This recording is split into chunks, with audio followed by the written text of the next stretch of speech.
Kementerian Peternakan atau ya Kementan sejenisnya gitu. Kerja di Kementerian Perdagangan gitu atau di Bappenas gitu. Itu baru kamu bisa bantu sektor peternakan gitu. Kira-kira dari statement kayak gini teman-teman logis gak sih? Kenapa kok kemudian ini udah bukan menyoal lagi soal proses budidaya. Ini sudah bukan menyoal lagi soal masalah apa ya? Ada sih ketidakjelasan SDM dari peternak itu enggak. Tapi ini bagian dari sebuah sistem yang harus bisa diadaptasi dan harus bisa dimengerti bagaimana arah pembangunan peternakan negara ini atau bangsa ini itu bisa dikatakan stabil atau cukup gitu. Secara garis besar gini, ada rasio yang whatever lah orang mengatakan harga pangan food index apa ya, food price index dari setiap negara itu berbeda-beda dan food price index itu kalau di daerah negara-negara Amerika Latin itu jauh lebih murah daripada di Indonesia. Kemudian negara tetangga kita, Malaysia, Singapura, itu pun harga beberapa produk jauh lebih murah dari Indonesia. Beberapa memang lebih mahal sih di Singapura utamanya. Australia juga beberapa lebih mahal, tapi ada pengecualian. Nah ini nanti bakal kita bahas detail. Dan saya punya keinginan dari obrolan kita di malam hari ini, itu enggak, teman-teman temanya udah bukan lagi menyoal ayam petelur lagi gitu. Dan ini berguna untuk semua sektor peternakan, bagaimana arah pandangan kalian, kacamata kalian terhadap bidang yang sekarang kalian geluti ini, bidang yang sekarang kalian jalani ini menjadi apa ya, helikopter view kalau kita bilangnya. Helikopter view-nya tuh kelihatan, pengamatan dari garis luas itu. Saya nggak pakai PPT, saya nggak pakai apa namanya materi biasa. Saya biasa kalau ngisi saya langsung konten biasanya pakai coretan. Makanya tadi saya coba untuk share screen. Tapi teman-teman juga let free aja, teman-teman mau cerita atau mau bertanya tentang sesuatu. Tapi supaya kita lebih oke, karena teksnya nih ngebahas, tak jelasin dulu nih kenapa kok ayam petelur ini kondisinya kayak gini. Oke, teman-teman, di Indonesia itu cuma ada dua sektor usaha yang garis besarnya kita gamblang aja ya. Saya udah nggak pengen ngomongin yang tanpa sensor lagi ya. Ini nggak nyebar kemana-mana kan. Ya nggak apa-apa sih jadi. Di Indonesia ini ada dua sektor. Di sektor peternakan lah utamanya, dua sektor jenis usaha yang itu dikatakan masih bisa dimiliki masyarakat dengan suplai pangan yang besar ya, dengan apa namanya kebutuhan pangan yang besar. Ada yang tahu nggak sektor itu apa? Coba chat di Zoom. Ada nggak sektor apa yang kira-kira sektor ini masih bisa dimiliki masyarakat, masih bisa dipertahankan masyarakat? Ada yang tahu nggak? Coba komen. Kalau ada yang benar ini, ucapan terima kasih.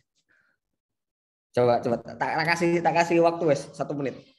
Sektor apa coba yang kira-kira masih bisa dikuasai oleh masyarakat kita?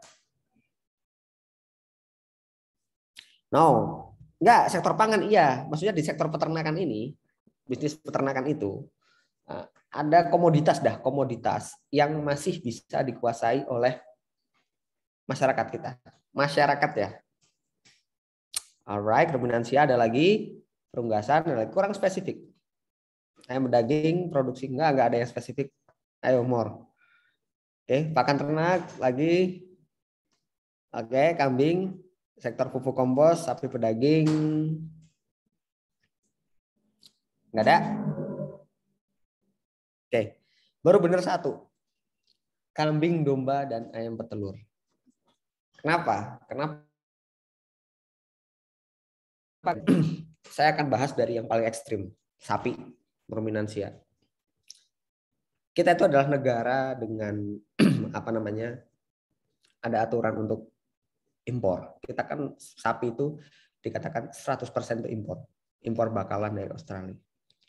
Pembibitan ada, tapi bicara tentang pembibitan itu nggak sebercanda itu, teman-teman.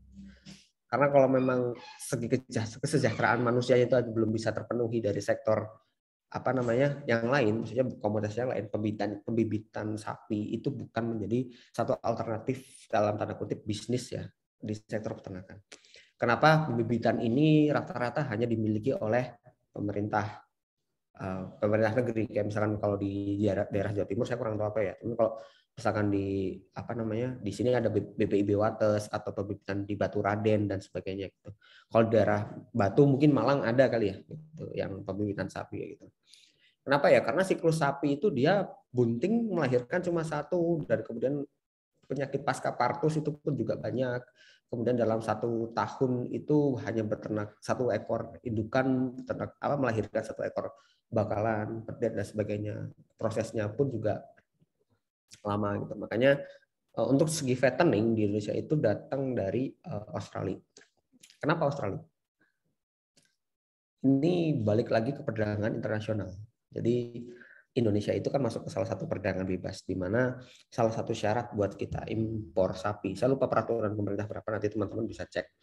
Kalau nggak salah sih ini masih ada di UU ya, UU 41 tahun 2014 tentang peternakan dan kesejahteraan hewan. Di UU 41 2014 itu apa namanya? Ada aturan bahwa kita itu harus impor bakalan sapi itu dari negara yang bebas PMK. Nah, negara yang bebas PMK itu ada di mana? Negara bebas PMK itu banyak di Eropa, banyak di daerah Amerika juga banyak. Cuman yang paling possible dan terdekat dengan Indonesia itu Australia. Nah, kenapa kemudian kita tuh adalah menjalin kerjasama dengan Australia ini, di mana stasiun-stasiun sapi Indonesia itu biasanya dari Darwin, daerah Darwin dekat Papua situ. Itu sudah bukan lagi perkara trading bisnis biasa, tapi itu sudah masuk ke hubungan bilateral negara. Itu untuk yang harus apa namanya ngambil dari sana gitu. Ya itu udah mafia gitu udah. Pernah dulu kan kita kemudian buka keran impor dari India daging gitu. Halal method juga dari India di sana. Cuman memang apa ya disidak sampai ke MK kayak gitu. Disidak sampai ke MK. Dibawa judicial review-nya ke MK bahwa ini ternyata nggak boleh untuk apa karena untuk menjaga peternak kita gitu. Itu sapi. Terus kemudian di sektor perunggasan yang lain yang teman-teman setiap hari makan, broiler. Perusahaan Indonesia itu integratornya itu sudah bisa dikatakan very vertical integrate. Bukan sekedar integrator lagi, tapi bukan sekedar vertical integrated lagi, tapi udah very vertical integrate. Jadi sudah terintegrasi banget dari prahulu sampai ke prahilir. Kalian bisa bayangin nggak kalau ada salah satu perusahaan integrator terbesar di Indonesia, itu dia produksi bibit jagung BC, bibit jagung hibrida, sampai ke nugget dan sampai ke tokonya. Itu kan proses panjang banget tuh. Dari bibit jagung hibrida gitu, ditanemin di satu lahan, terus kemudian jagungnya dibeli buat jadi pakan, buat jadi sentra. Terus apa namanya? Produksi alat-alat sarana produksi juga, bikin kandang, mekanisasi semuanya impor kayak gitu dari luar negeri. Terus kemudian apa namanya? Obat-obatan semuanya, bikin beberapa anak perusahaan obat-obatan gitu. Terus kemudian sampai ke pembibitan, sektor apa namanya breeding, kemudian di sektor apa fattening ataupun istilahnya di parent stock dan sebagainya. Terus kemudian sampai ke rumah potong ayamnya, terus kemudian sampai ke penjualan karkasnya. Kalau misalkan nggak laku itu masuk ke apa namanya jadi olahan makanan gitu, food nugget dan sebagainya, sampai ke peternakan buaya pun punya gitu. Untuk ayam-ayam yang mati itu olah-olahan dari kulit. Jadi udah very vertical integrate untuk salah satu perusahaan. Itu emang di-copy oleh banyak perusahaan yang lain sih gitu. Kalau misalkan teman-teman ini punya, Anda di rumah punya peternakan nih broiler, dan bisa tak pastikan 100% peternakan kalian adalah kemitraan. Why? Kalau misalkan mau ternak tani sekarang gitu ya, ternak tani gitu, kalian itu untung panen 1 kali, untung panen 3 kali, kalian kalah panen 1 kali, itu kalian ruginya minta ampun loh. Ini saya sambil orderkan ya biar kalian juga bisa screen mirroring.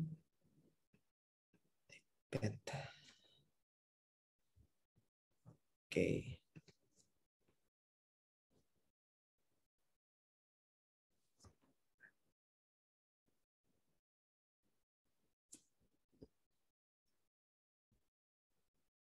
Bentar ya guys.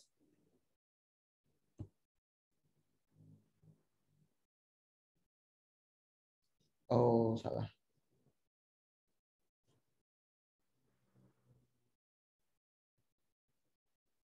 Oke, masuk ya.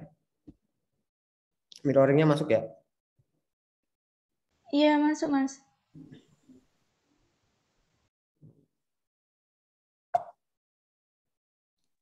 Tapi nggak lewat sini ternyata. Bentar. Ini daripada teman-teman bingung, karena ini gamblang banget. Uh, harus ada apa ya? Harus ada pemahaman yang cukup cukup detail sih dari kalian. Aku senang banget kalau misalkan betul, aku senang banget kalau diskusi bareng mahasiswa kayak gini ya, karena dulu pas zaman-zaman saya kuliah itu forum-forum kayak gini justru malah jujur ya, itu justru malah yang ngebawa saya sampai ke titik sekarang. Jadi apa namanya? Bukan apa ya? Bukan bermaksud mengesampingkan dunia akademis tapi forum-forum kayak gini dalam wawasan-wawasan kayak gini justru yang bisa ngebuka kita dari hal yang luas. Jelas ya, masuk ya mirroringnya ya. Oke, cek. Oke, jelas.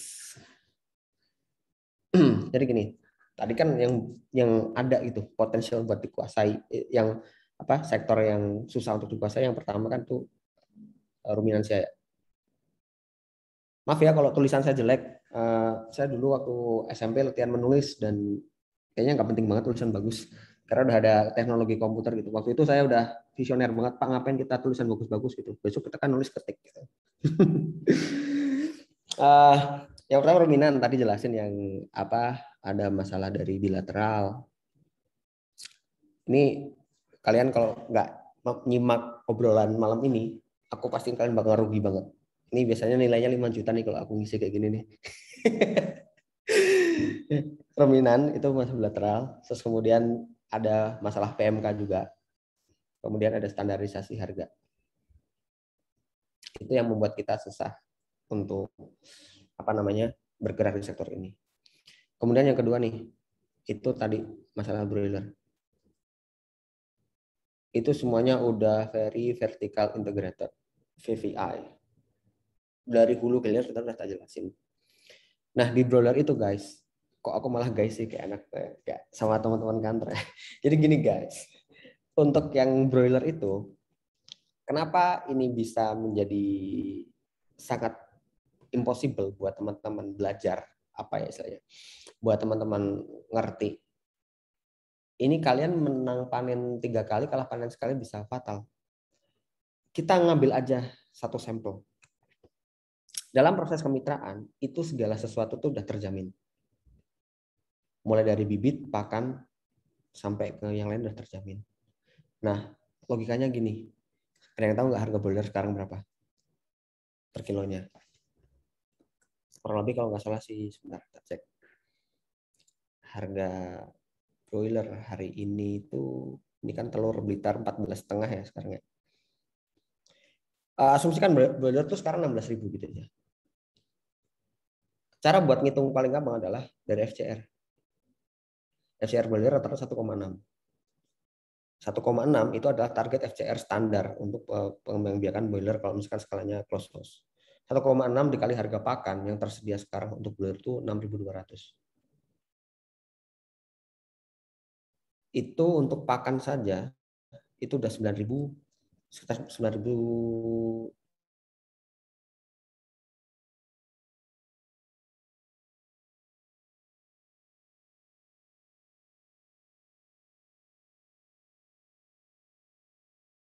1.500. Kemudian apa namanya, operasional satu kali panen itu mungkin sekitar 2.000. Dengan kondisi kayak gini, ini baru OVK, depresi operasional, dan mungkin kita ada lain lah, maksudnya urusan apa enggak pertenak segitu.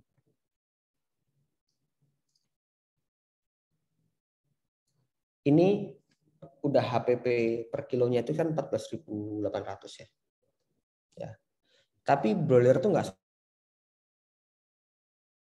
bercanda, dia bisa harganya ke 9.000. Dan makanya kalau misalkan dalam standar aturan, harga harga ayam broiler itu harusnya itu paling tidak itu di angka segini. Itu HPP dari ayam broiler. Harusnya itu harga LB atau live bird itu di atas ini. Makanya susah banget buat kita mulai atau untuk menjadi diri sendiri ya. Ini sorry, aku bukan bermaksud untuk menakut-nakuti kalian, tapi di sini aku di Swasembada itu ngekonsultanin klien-klien itu dengan logika yang paling rasional gitu. Kita akan memulai bisnis di mana return on of investment-nya itu udah nggak bernilai 1 tahun 2 tahun, tapi paling pendek itu di angka 3,5 tahun gitu. Dan emang ini persoalan tentang quantity sama quality dari barang, dan juga ada faktor produksi dan lain-lain. Ini yang paling populer ya. Tapi kenapa tadi aku bilang, ya sorry, tadi kenapa aku bilang yang paling bisa possible untuk kita kerjakan itu di 2 sektor. Nomor 3 sama ini, kado, tahu kado kan, kambing domba. Yang keempat itu layer. Nah, di sini kambing domba ini sekarang masih safe. Karena apa? Demand-nya tuh rata. Ya kan? Operational cost juga standar. Harga konsentrat itu juga standar.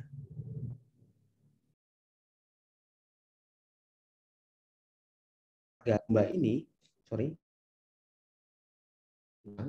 batu justru dia akan didapatkan dari segmen hari raya. Itu harganya bisa naiknya gini, naik berkali-kali lipat kayak gitu. Dan ini guys, inilah nasib peternak-peternak kita saat ini yang jadi forum diskusi kita. Ini udah banyak banget perusahaan, belum lama ada yang buka 2 juta ekor, belum lama ada yang ini gitu. Di tengah apa namanya persaingan demand pasar yang besar, serapan pasar yang istilahnya besar, cuman nggak logisnya adalah harganya ini masih naik turun. Kalau kalian tanya kenapa sih Mas kok bisa kayak gini, kenapa sih kok apa harga pakan itu kemudian naik tapi harga telur kok sekarang ini jauh lebih turun gitu. Saya ngurusin peternakan ayam petelur itu udah berapa tahun? 4 tahunan. Ya 4 tahun lebih ngurusin rumah potong ayam di rumah tuh ada 10 tahunan. Dari kecil juga gitu. Nah,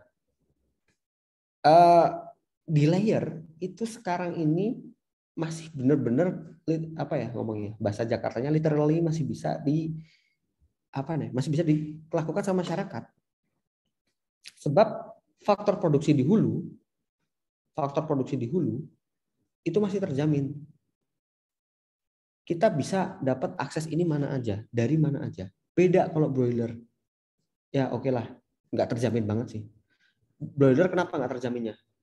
Cuma ada 11 perusahaan yang punya akses terhadap impor GPS. Ini sektor paling hulu.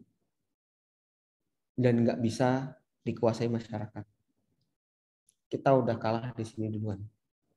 Ini cuma ada satu BUMN dari 11 itu. Sedih ya.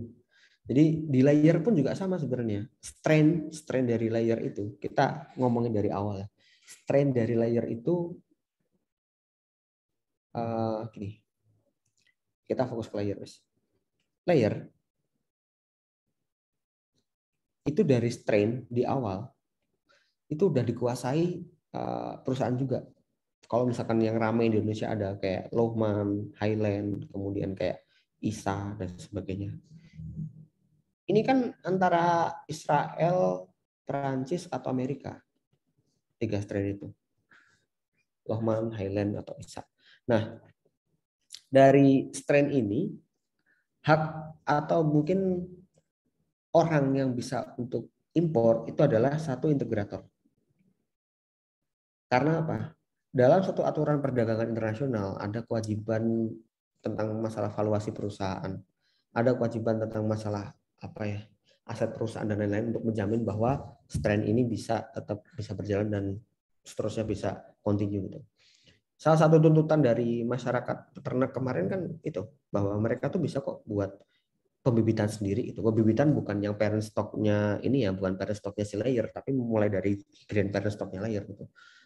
Mereka mau mampu dan mau koperasi peternak itu buat join ke sini. Tinggal bagaimana kiranya nanti apa namanya ini terfasilitasi dan terlindungi sama pemerintah gitu. Mereka inginnya kan kayak gitu. Itu salah satu tuntutannya. Kedua, di sektor hulu yang lain kayak pakan, itu formulasinya peternak itu bisa bikin sendiri. Logisnya dari 3 macam aja, jagung, bekatul, konsentrat. Nah, si konsentrat ini yang mereka beli pada PT. Kalau jagung, bekatul ini bisa ke masyarakat. Jagung itu proporsinya itu 60% pakan, paling tidak. Bekatul paling tidak bisa sekitar 20-30% pakan. Ini bisa sisanya kayak gitu. Ini hal-hal logis yang bikin kenapa harga telur itu naik atau teragak turun karena dari faktor hulunya. Kita nggak melulu ngebahas ini, tapi juga ada faktor OVK, obat vaksin kesehatan, ada faktor depresi, aset, ya kan, dan lain-lain. Kemudian faktor transportasi. Nah, kita nggak bisa ngamati kenaikan harga atau penurunan harga satu sektor layer ini dari satu poin aja. Saya ngobrol sama jaringan peternak yang ada di Blitar pun justru sekarang layernya mereka tuh dapat substitusi dari hal lain. Jadi kayak mereka buka usaha lain, bikin usaha pertambangan atau apa gitu. Jadi ayam petelurnya itu justru dapat tercover dari sana. Di jagung, permasalahan utama yang hari ini terjadi ini masalah jagung, teman-teman. Kalau kalian ngikutin kajiannya Pataka, kalian bagus tuh follow pataka.co.id. Aku appreciate kalau kalian yang follow itu kan salah satu lembaga kajian advokasi ya. Di Pataka itu jelasin sampai sekarang pun data rigid jagung itu nggak ada pemetaan data rigid. Simpelnya adalah kita katakanlah dari satu kotak ya, satu kotak. Jagung itu bulan pertama yang akan panen dari daerah A dengan kuota berapa T. Daerah B itu kapan dengan kuota berapa T. Daerah C kapan kuota berapa T. Itu kita se-Indonesia yang luas ini, hal kayak gini pun masih tumpang tindih dan timpang siur. Tapi kita tuh terus di border, sama kita nggak boleh impor. Kalian tahu nggak harga jagung di Malaysia berapa? 2.500, paling mahal 3.500. Harga jagung pipil keling, JPK, kadar air 14% untuk kebutuhan ayam petelur.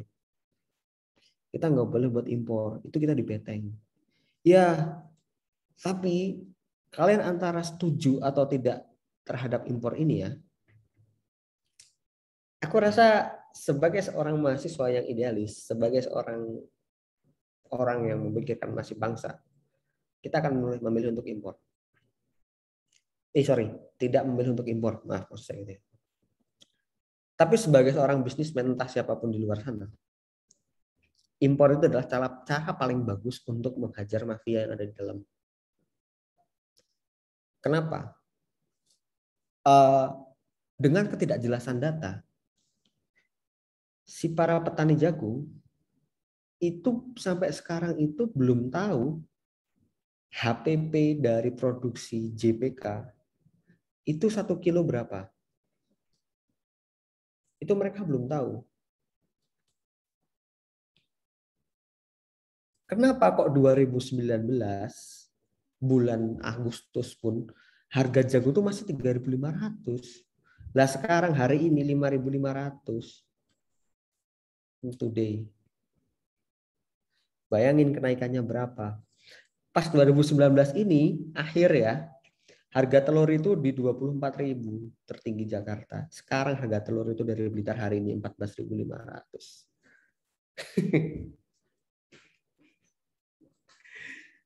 Dan ini bertahan udah sekitar 4 bulan yang turun. Kemarin Idul Fitri sempat naik di harga 21-an. Ini jangankan kalian, aku pun bertanya, kenapa? Kemarin sampai ada yang banting-banting meja kan di Kementan. Nggak logis itu kalau memang iya mau ngurusin sektor pangan. Aku kadang otokritiknya gini, guys. Kita ini di sektor fast moving juga, jadi bisa dikatakan iya. Pangan itu setiap hari dibutuhkan, setiap hari juga melahirkan, setiap hari apa namanya, setiap hari dibutuhkan, setiap hari melahirkan, dan itu dibutuhkan sama seluruh masyarakat. Harusnya itu proses transaksi atau proses penjaminan terhadap mutu, kualitas hingga transaksi itu harusnya dijamin oleh Kementerian Pertanian, tapi pada kenyataannya sekarang dijamin oleh Kementerian Perdagangan.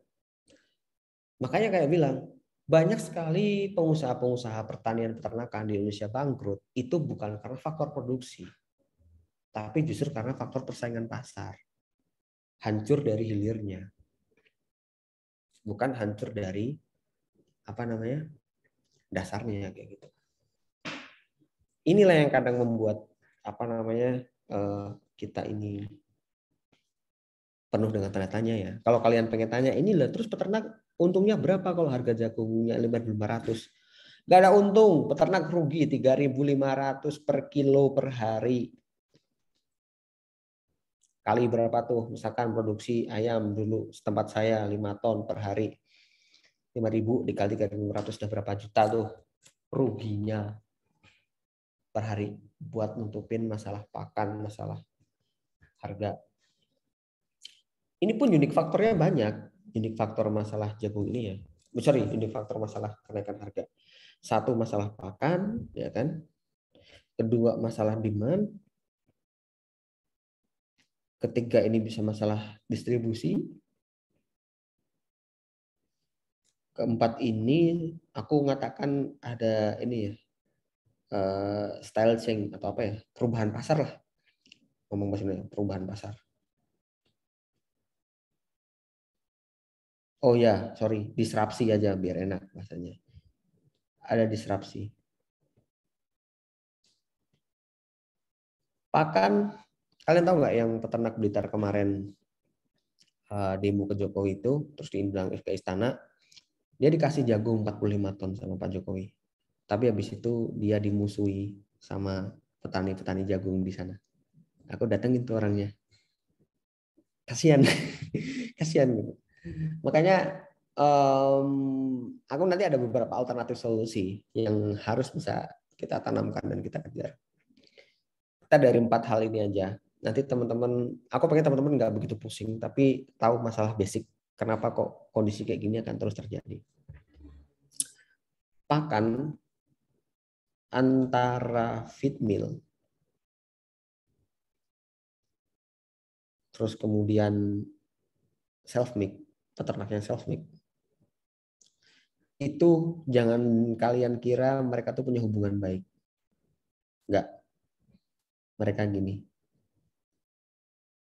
Bisa jadi ada permainan company sendiri, ada permainan company terhadap proses feed mill itu. Mereka ada yang mempunyai jagung sendiri, produktivitas jagung sendiri, gitu kan. Sehingga mereka tidak akan mempermasalahkan lagi harga jagung berapapun karena mereka produksi jagung sendiri. Untuk supaya tahu bahwa pakan ini naik, si feed mill itu merasakan dampak harga konsen bekatul pun juga naik. Bekatul itu sekarang dengan kadar air 12%, itu harganya 4.400. Bekatul separator 4.400. Tentu aku dari hal ini kalian sebenarnya udah nangkep dong. Kalau memang si Fitmil ini nggak bermain masalah jagung, terus integrator ini nggak bermain masalah jagung, kita boleh dong buat skeptis karena hal itu. Bisa jadi momentum ini adalah momentum yang tepat untuk si para pabrik pakan itu untuk mendapatkan keuntungan maksimal. Artinya apa? Jagungnya mahal, pakan dijual mahal karena ngikutin tren masyarakat dari self pick. Yang self pick ini kan kesakitan ya, harga semuanya mahal, tinggi. Lah Fitmil inilah momentum yang tepat. Wah ini mumpung harganya naik, jagungnya naik, kita kan jagungnya nggak semahal jagungnya diterima sama si Fitmil. Oke lah, dari 10 ton kita mungkin ngambil dari masyarakat 2 ton aja, 8 ton dari produk kita. Bisa loh, dalam bisnis apapun bisa terjadi. Dan itu bukan sesuatu yang mustahil, guys. Gitu. Jadi dengan HPP HPP pakan katakanlah yang seharusnya ini dengan kondisi sekarang pun itu ternyata cuma 5.500 kenaikannya. Ternyata mereka karena ikuti tren jadi 6.800. Sampel itu bisa terjadi. Si petani self make pun peternak-peternak yang udah self make ngusahain pakan sendiri, mereka ngerasa bahwa once mereka nerima jagung dengan kualitas yang bagus dengan harga yang tinggi, mungkin saat ini mereka harus bisa menerima jagung dengan kualitas yang biasa atau harus mengeringkan sendiri, harus memilah-milah itu sendiri. Dan si petani-petani self make ini mereka ngerasain dampak dari kenaikan jagung dan bekatul itu barengan. Makanya kalau dari temanku misalkan dia marketing pakan, dia tuh hanya cukup mengkomparasi sekian. Self make dari harga pakan self make dari peternak itu sekarang di 6.200. Feed mill dengan kualitas yang sama atau kualitas yang lebih baik itu harganya 6.800. Beda 700 beda sekitar 600 perak. Tapi ini udah include apa? Pengiriman, pengawasan ternak, ada kok fasilitasnya. Jangan dikira feed mill jual pakan tuh nggak ada fasilitas apa-apa. Ada, TS itu tugasnya kayak gitu. Ada masalah buat mentoring, pengiriman, terus kemudian konsultasi dan lain itu ada di sini. Di angka Rp600 ini. Gitu. Di angka perbedaan itu. Jadi kalian nggak usah kok capek-capek buat buang tenaga kerja buat nge-mix pakan. Kita udah ada nih dengan teknologi kayak gitu tapi terjamin. Artinya apa?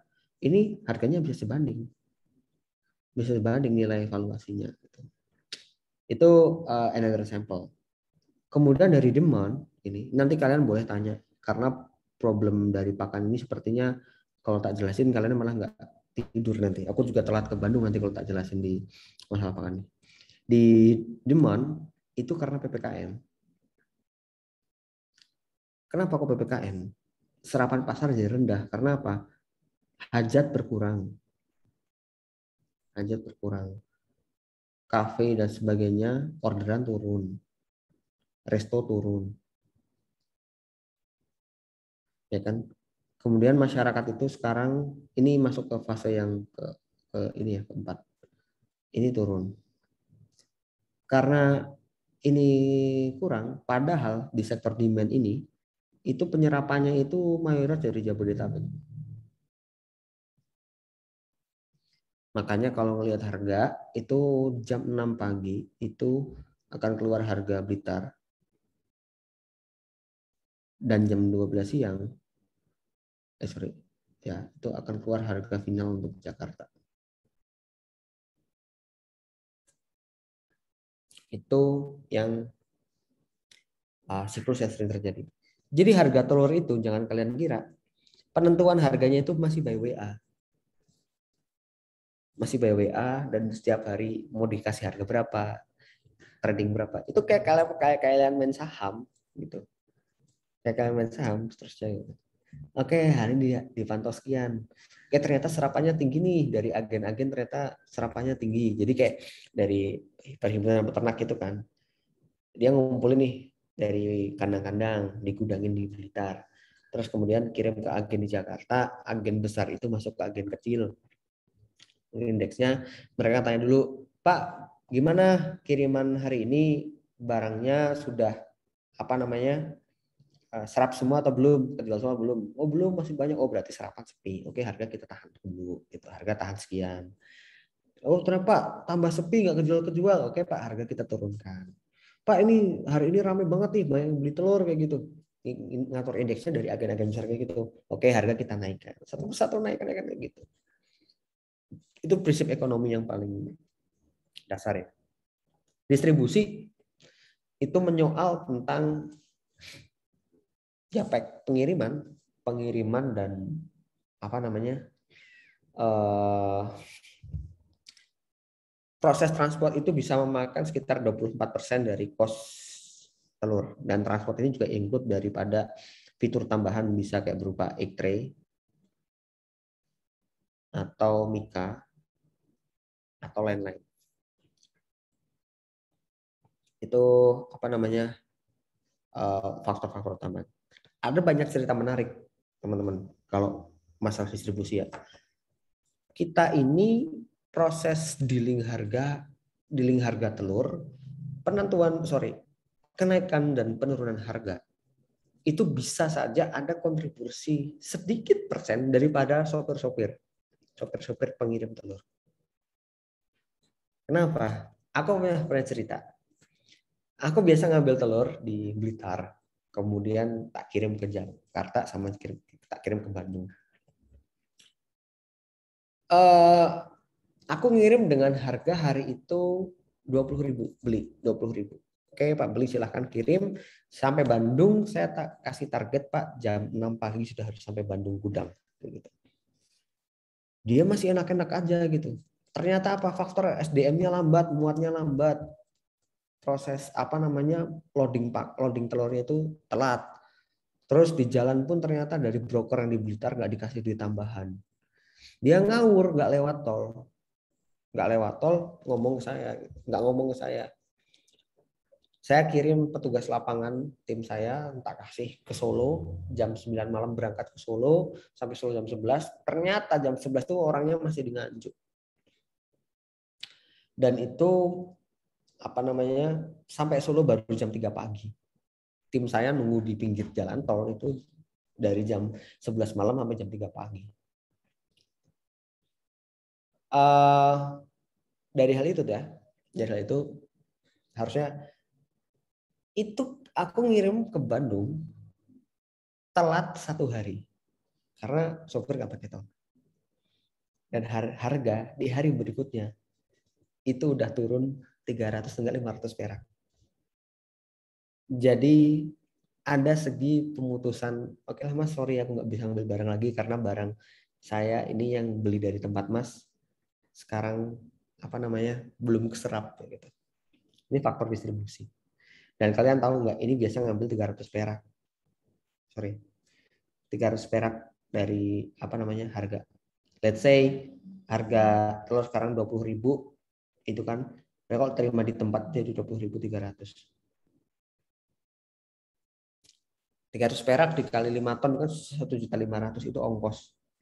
Kalau dari Blitar mungkin sekitar 1.100. Jadi harga telur di Blitar katakanlah 19.100, nanti harga di Jakarta itu 20.200.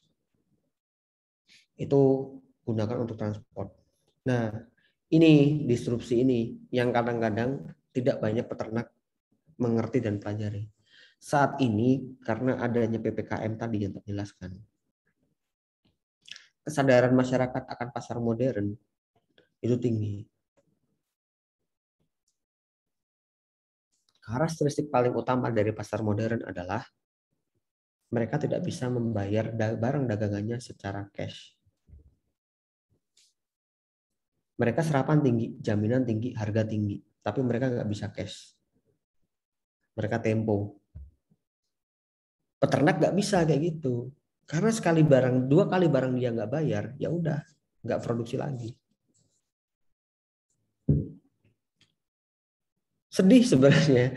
Karena ngomongin kayak gitu banyak banget itu kenapa kok harga pakan terus. Oke, data nggak ada. Coba kalian tanya deh database berapa sih harga jagung. Kita seharusnya udah bisa ngerti harga jagung kita di hari ini itu berapa dan produksi estimasi di bulan depan di area A itu berapa, di area B berapa. Itu harusnya udah harus tahu. Belum lagi nih masalah mekanisasi pertanian. Nah, kalau ngomongin mekanisasi pertanian, mekanisasi peternakan itu udah minta ampun dulu. Alternatif solution apa yang bisa kita tawarkan? Aku pernah berpikir gini, bisa nggak sih lahan jagung yang 1 hektar katakanlah itu bisa produksi 10 ton, itu kita bisa alokasikan satu dengan hektar yang sama itu bisa jadi 15 ton. Artinya apa? Itu adalah cara untuk menurunkan harga jagung dengan menghemat efisiensi. Karena kunci dari teman-teman buat berusaha di bidang agrikultur atau agribisnis itu adalah nilai tambah atau keuntungan maksimal yang justru bisa kalian serap mendapatkan. Oh ini cuannya lebih banyak nih. Itu justru dari faktor efisiensi dan efektivitas, bukan dari selisih harga. Apa contohnya? Kalian punya kandang ayam petelur lah gitu. Kalian integrasikan dengan usaha apa namanya lele bioflok atau kemudian maggot kayak tempat saya ada maggotnya, ada lelenya, kemudian yang lain. Jadi udah dari pakan itu kita ngambil ke kotoran itu kita jadikan buat apa namanya maggot, dari maggot itu maggot buat jadi pakan ikannya kayak gitu, sumber protein. Dari bekas maggotnya gitu kita jadiin pupuk gitu kan. Itu semuanya satu integrasi, itu adalah dapat nilai tambah. Telurnya ketika telur yang bagus kita jual packaging dengan harga tinggi, telur yang biasa kita jual dengan harga standar, serapan ke pasar-pasar yang biasa, telur yang pecah kita jual cair untuk apa namanya bakul-bakul roti atau pedagang-pedagang roti kayak gitu. Itu nilainya banyak, cuannya banyak. Logisnya aja gini, dari telur yang biasa, katakanlah kalian punya farm 1000 ekor. 1000 ekor itu kalian akan menghasilkan telur 50 kilo. Ini yang utuh. Dari 50 kilo ini 1000 ekor kalian ngasih pakan katakanlah dengan produksi 50 kilo kotoran berarti pakannya sekitar ya berarti kotoran sekitar 50 kilo juga per hari kotoran. Ini akan lari ke maggot. Maggot yang tumbuh kita lari jadi pakan nila. Terus sisa maggotnya ini kita jadikan untuk pupuk. Nila kita jual, pupuk kita jual. Telur ini 50 kilo itu kita bagi-bagi. Ternyata ada 1% itu masuk ke roti berapa. Itu adalah nilai efektivitas yang harus kalian jaga. Makanya aku sendiri berpikir ini, ketika kalian pengen membuat suatu usaha peternakan, paling tidak kalian punya biaya cadangan sampai 2 bulan, 2 bulan atau minimal 3 bulan, 3 bulan biaya operasional. Jadi katakanlah punya punya peternakan dengan nilai valuasi bulanannya itu sekitar 10 juta, berarti kalian harus ada duit nganggur paling tidak 30 juta. Itu supaya kalian sustain terus. Karena apa ya, kondisinya kayak gini, ketika kalian rugi terus kayak gini, si uang ini akan buat nge-backup apa namanya? Nge-backup pengeluaran harian, artinya bisa kasih substitusi gitu. Kalau kondisi sekarang teman-teman realnya si petelur ini justru dapat keuntungan maksimal atau balas dendam keuntungannya dari ini, dari apa namanya bansos dan sebagainya, dari program-program pemerintah. Kalau yang biasa yang apa namanya yang biasa dan yang nggak jelas gitu rugi kebanyakan sih gitu. Nah jadi gitu kita apa ya lanjut ke tanya jawab aja diskusi. Saya paling bisa sekitar setengah jam lagi. Ini banyak banget dan ya baik tadi. Saya maksudnya nggak pengen buat menjawab permasalahan sosial petelur atau karya yang terjadi, tapi saya lebih pengen teman-teman tuh mengerti fundamentalnya. Karena ini kalian bakal sering banget menghadapi kayak gini, kalian bakal sering banget buat apa namanya, ini tuh suatu saat bisa terjadi sektor apa aja. Kalian sebagai generasi muda, agrikultur, peternakan, pertanian itu udah nggak seharusnya belajar di kelas itu hanya segi pengalaman budidaya. Kalian pernah tahu nggak bagaimana branding kita atau standing kita terhadap ini? Kalian tahu nggak hubungan bilateral antara Aussie dengan Indonesia? Kalian tahu nggak gugatan-gugatan dari apa namanya New Zealand dan Amerika terhadap Indo? Kalian tahu nggak ayam Brazil yang mau masuk ke Indo? Kalian tahu nggak apa namanya daging di India ini ternyata udah melewati halal method? Kalian tahu nggak di Malaysia itu ternyata suplai ayamnya dari Brazil, Singapura semua dari Brazil.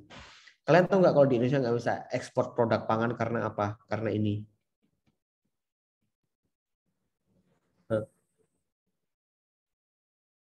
Kalian tahu nggak hal itu? Jadi ngasih ngasih pelajaran atau fokus diskusi itu nggak sebatas ya simple gitu. Ini udah masuk ke hubungan bilateral, makanya kayak sekarang tuh justru saya lagi ngambil kuliah lagi, terus lagi proses ngambil kuliah lagi. Saya nggak ngapain dari segi peternakannya. Peternakan saya tak kasih buat oke lah insinyur atau apa gitu kan. Sekarang ngambil ke bisnis. Bagaimana melihat kacamata pangan agro ini dari sektor yang kebijakan yang mempengaruhi branding petani peternak muda milenial dan sebagainya is a bullshit. Serius, is a bullshit kalau memang tidak ada jaminan terhadap generasi muda, terhadap daya tawar agrikultur terhadap generasi muda untuk membuka seluas-luasnya pandangan terhadap hal-hal yang sekecil ini. Swasembada itu tak didirikan bukan sekedar sebagai perusahaan konsultan yang ini startup anak muda banget, enggak. Saya bahkan nggak menyebut swasembada sebagai startup. Saya pengen jadi firma yang bakal ngebantu para generasi muda, menjadi firma perusahaan konsultan yang bakal bantu buat ningkatin daya tawar agrikultur kepada masyarakat luas gitu. Karena banyak orang yang punya duit tapi nggak tahu mau ngapain, banyak orang punya lahan tapi nggak tahu buat ngapain juga gitu. Nah di sini makanya beberapa hal yang kita kasih itu semuanya kayak profetik lah, sesuai dengan rasionalitasnya. Banyak ya gitu. uh, Boleh deh kalau tanya, tapi ini aku coba nyambung. Ya, ini sudah ada pertanyaan di kolom chat nih Mas Bima. Dari Mas Ariza. Ini dia pakai nama samaran ini di roomnya.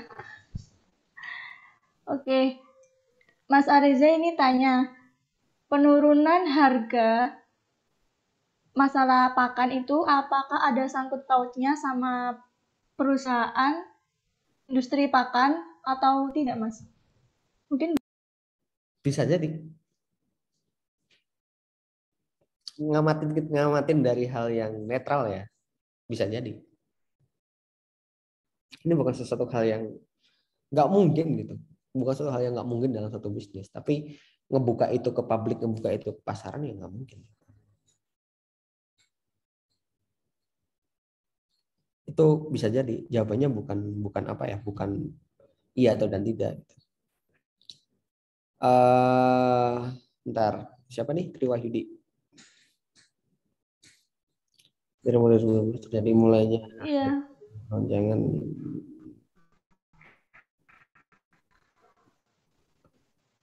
karena mungkin ya bisa open mic ya, Mas Yudi. Lebih ya ada suatu, apakah dari pemerintah tidak adakah satu kebijakan sebagai pembatas bahwa integrator hanya sampai pada bibit saja? Ini soal ini bro, aku nggak berani nyebutin ya.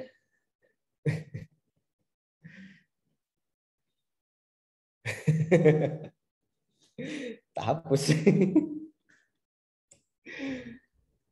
Ya, bisnis pun kan sifatnya cash flow dan dia akan mencari seluas-luasnya pasar gitu. Ya kan? Akan nyari seluas-luasnya pasar, akan nyari seefisien dan seminimal mungkin growth-nya gitu. Pangan di Indonesia itu sudah dikuasai oleh integrator, itu bukan suatu hal yang nggak naif lagi gitu.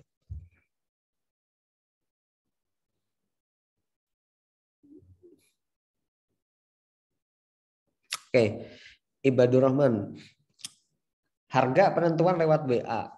Kemudian harga minimal 20.000. Pemateri bagaimana kenyataan harga kurang dari 20.000. Sekarang tak balik tanya ke pemerintah atau balik tanya kalian logisnya jawaban. Berani nggak pemerintah buat kemudian top atau membuat harga dasar bahan pangan yang lain, jagung misalkan gitu, turunin harga jagung dengan harga normal 3.500.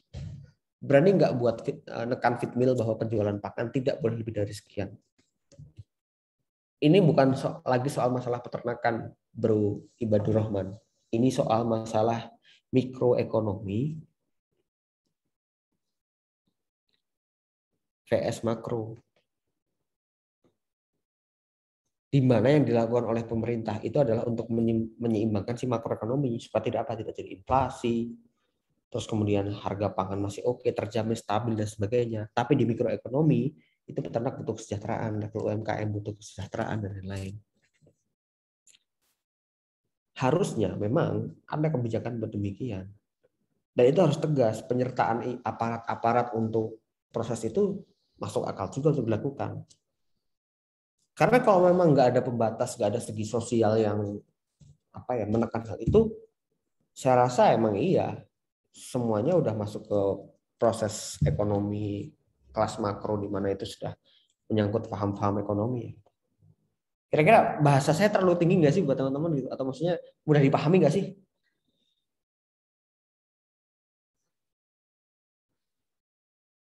Gimana? Gitu ya? Ada orang lain nggak?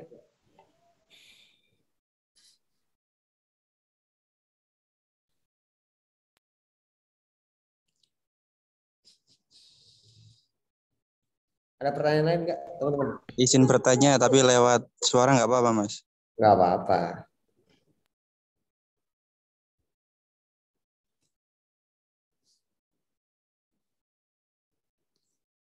Sok-sok, ayo mau tanya apa? Ini perkenalkan, nama saya Indra Surya Dharma, Mas, dari UMM semester 5.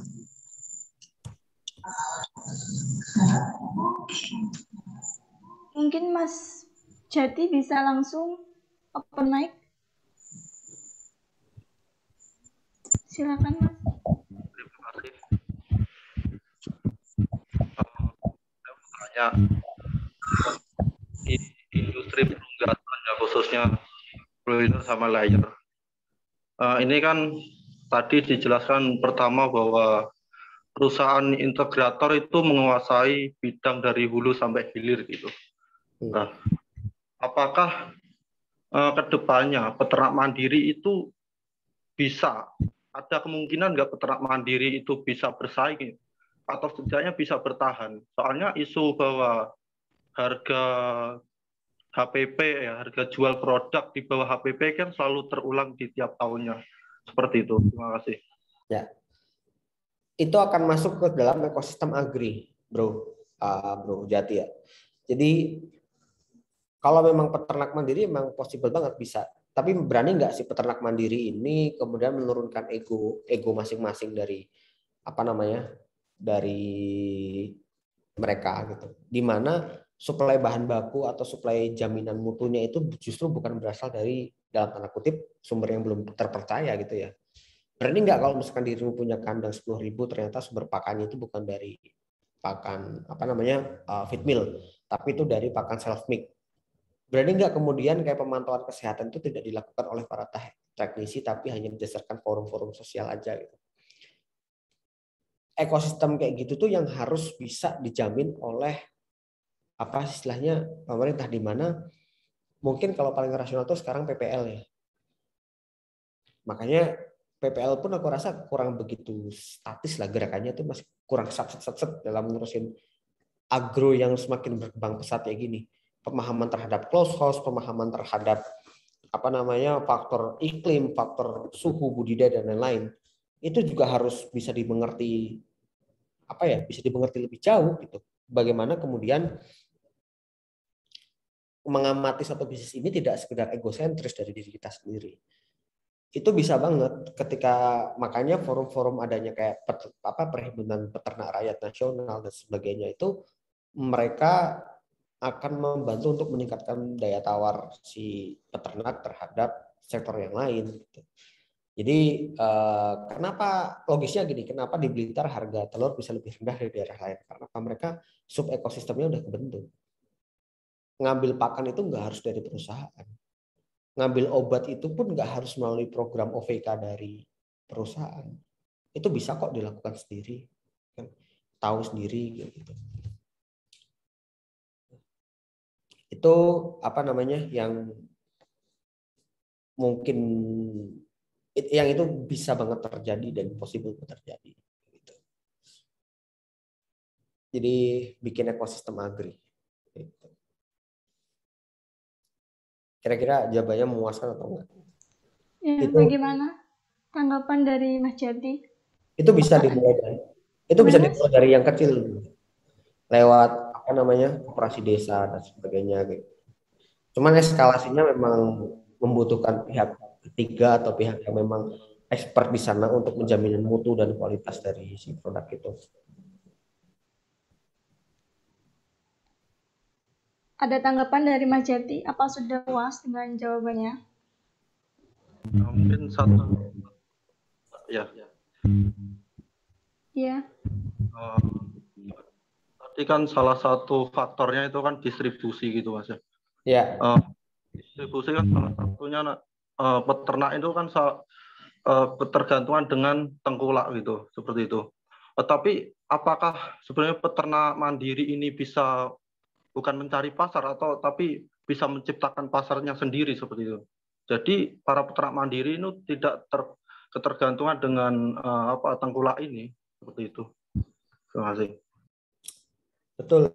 Tapi kalian ngamati si tengkulak itu justru malah bisa salah satu hal yang bisa menyelamatkan peternak loh kalau kalian sadar. Jangan melihat tengkulak itu kalau dalam proses ini orang yang bisa ngejamin orang yang bisa ngejamin ngerusak harga aja gitu. Ada satu sisi di mana tengkulak itu justru bisa ngejamin adanya harga pasar. Karena apa? Tengkulak itu pasti kekuatannya apa coba? Satu, duit. Dia punya modal.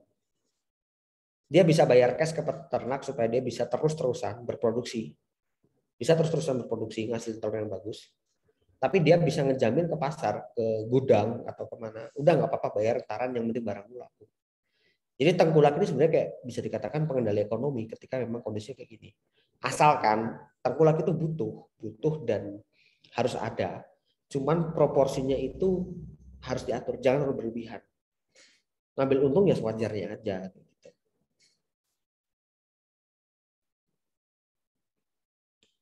Kayak gitu. Yuk, siapa tuh? Lulu Lailatun. Aku tanya. Oke, mungkin bisa ke Mas Dharma dulu ya, yang tadi terlewat sepertinya. Mohon maaf karena tadi sinyal saya agak bermasalah. Silakan Mas Dharma bisa menyalakan nih. Iya, terima kasih Mbak Hima atas kesempatannya. Di sini kepada Mas Materi ini sebagai pertanyaan dan sharing-sharing aja nggak apa-apa kan Mas? Santai.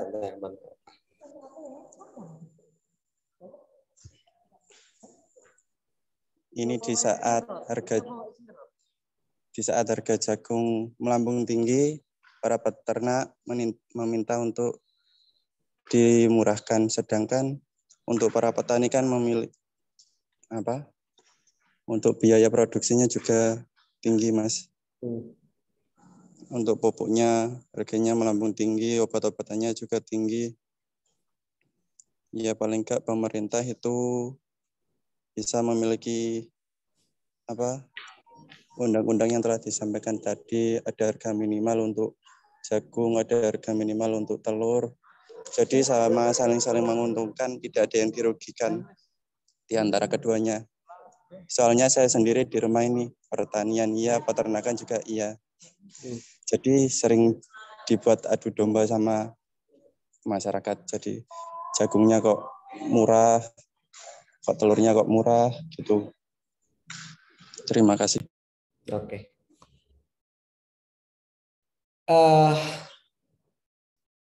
Produktivitas dari sektor yang produktivitas dari sektor yang sedang kita geluti sekarang ini sekarang kayak di adu domba. Sekarang kayak di apa namanya ya? Ini mau berpihak ke siapa sih? Mau berpihak ke petani atau ke peternak? Cuman bagaimana ekonomi itu kemudian harus adil, bagaimana ekonomi kemudian harus adil, dan bagaimana ekonomi kemudian harus bisa ada ambang batasnya untuk sama, untuk semua kayak gitu. Ini menjadi satu dilema bagi pemerintah mau berpihak ke siapa, tapi harusnya proses intermediasi itu udah harus dilakukan. Dan pesannya cuma satu bro, terbuka. Sampai sekarang keterbukaan itu belum bisa didapatkan. Belum bisa ada akses yang dimana kayak, ya ini harga sekian cocok kok buat peternak, ini harga sekian cocok kok buat petani, keuntungannya maksimal kok gitu. Apakah kemudian si jagung mahal ini karena harga pupuk mahal? Apakah si jagung mahalnya memang karena harga bibit mahal? Atau faktor produktivitas musim tanam yang kemudian lebih menurun? Atau apa? Sampai sekarang kan belum ada jawaban pasti. Tiap daerah punya faktor berbeda-beda. Nah, jadi cobalah kalau kalian punya akses ke sana, akses ke para pemangku kebijakan, laksanakan tugas untuk menjadi intermediary, aktor. Gitu. Gitu ya. Satu pertanyaan lagi ya. Aku sorry Pak, harus buru-buru. Atau pertanyaan lagi deh. Iya. Ya, satu pertanyaan lagi ya, Mas. Dari Mbak mungkin bisa langsung. Silakan Mbak Ella. Ya, terima kasih. Maaf, nggak bisa on cam ya. Baik, saya mau tanya Mas Bima. Terkait jagung ini ya. Jagung itu kan sampai saat ini masih bukan hanya dijadikan sebagai feed ya Mas ya. Tetapi juga difungsikan sebagai makanan untuk masyarakat. Nah, berarti kan hal ini terjadi istilahnya perebutan antara manusia dan ternak ini.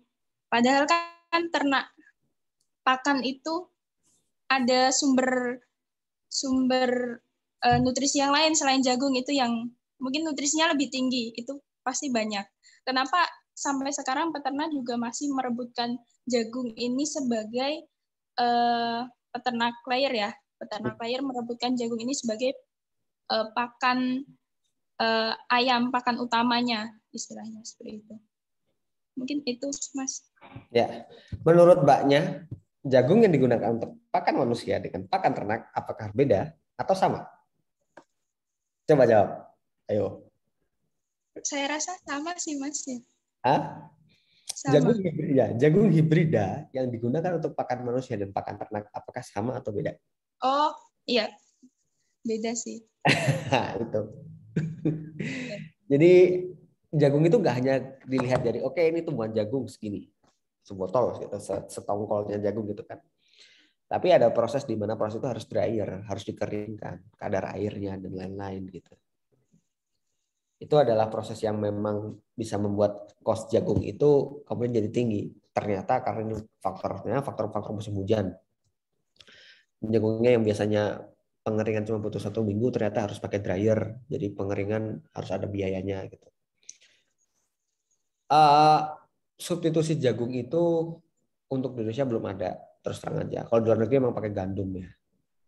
Kalau jagung itu king of meal kan, kalau di sebutan kita dia energi, protein semuanya masuk gitu. Ini adalah sumber bahan baku utama kayak nasinya untuk ternak itu adalah jagung. Makanya mau bagaimanapun kebutuhan nasional harus terpenuhi. Itu satu kalimat yang pasti. Kebutuhan nasional harus terpenuhi. Jadi jangan sampai kita membenturkan ini bukan untuk kepentingan manusia, dengan ternak enggak. Kita enggak harus ngomong buat ini kok manusia jangan lagi dong, itu buat ternak. Itu menurut saya satu statement yang kurang tepat sih Mbak Lulu. Jadi karena jagungnya beda, jenis jagungnya juga beda, aku rasa tidak ada problem kok buat membenturkan ini dengan ternak atau dengan manusia gitu. Itu satu hal yang sangat possible. Gitu ya, Mbak Lulu dan teman-teman Himapet UMM. Paling itu dulu ya diskusi kita. Mungkin satu saat bisa lanjut ngobrol lagi karena kesempatan waktu terbatas banget ya. Kita bisa apa yang saya sharing kan nggak bikin teman-teman bingung, apa yang saya ceritakan nggak bikin teman-teman buat apa namanya semakin pesimis terhadap sektor peternakan, enggak. Teman-teman harus lebih optimis dan lebih jeli lagi dalam mengamati peluang dan melihat dinamika kayak gini. Ya, sehingga kalian apa namanya bisa menjadi generasi penggerak, generasi orang yang bisa paham akan sektor peternakan dari suatu helikopter view-nya, tidak sekedar apa namanya, oh ini kajiannya harus kayak gini, ini harus seperti ini, enggak. Pesan saya, cobalah untuk lebih realistis dan lebih melihat sektor peternakan ini menjadi satu hal yang tidak sekedar ngurusin pangan, tapi soal kesejahteraan, bagaimana kita sebagai generasi muda mampu mengiklankan atau menjadi media campaign di sektor agro ini supaya daya tawarnya ada, orang-orang semakin aware dan semakin ngeh terhadap sektor agro ini. Jadi banyak sekali manfaat dan peluang yang mesti kita maksimalkan di dalam. Kurang lebih seperti itu, teman-teman. Bentar lagi 8:30 dan saya harus cabut. Baik, terima kasih banyak Mas Bima untuk ilmu yang sangat-sangat luar biasa yang diberikan untuk kita semua. Sebelumnya ini ada sertifikat secara simbolis kepada Mas Bima sebagai ucapan terima kasih dari kita semua. Pada panitia yang bertugas, saya persilahkan.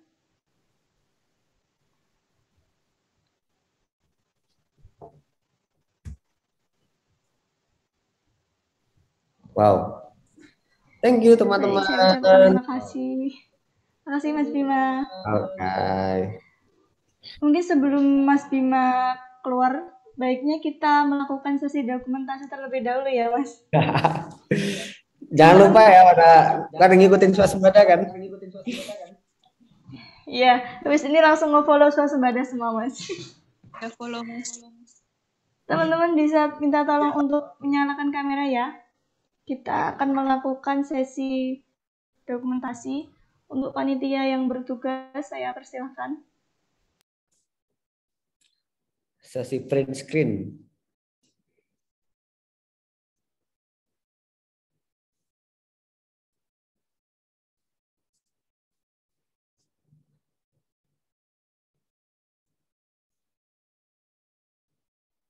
Oke, sesi foto slide 1, 1, 2, 3.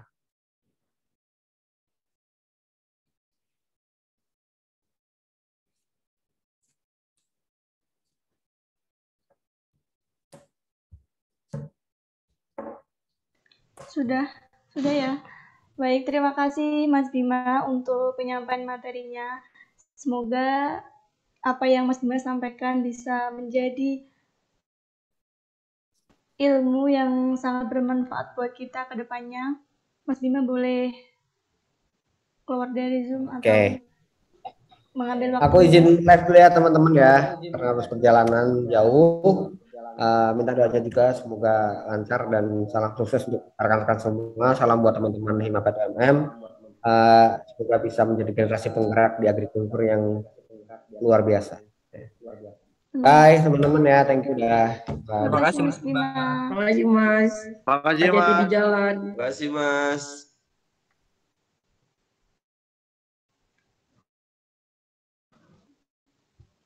Baik, saya ucapkan juga banyak terima kasih kepada teman-teman yang sudah menyempatkan untuk hadir dalam kajian pada malam hari ini. Saya sebagai moderator memohon maaf apabila dalam kajian pada malam hari ini terdapat banyak kendala, karena kesempurnaan itu hanya milik Allah dan kekurangan adalah milik kita semua. Sekian dari saya. Wallahu muwaffiq ila aqwamit thoriq. Wassalamualaikum warahmatullahi wabarakatuh. Waalaikumsalam. warahmatullahi wabarakatuh. Waalaikumsalam warahmatullahi wabarakatuh. Terima kasih, Kak. Waalaikumsalam. Terima kasih ya.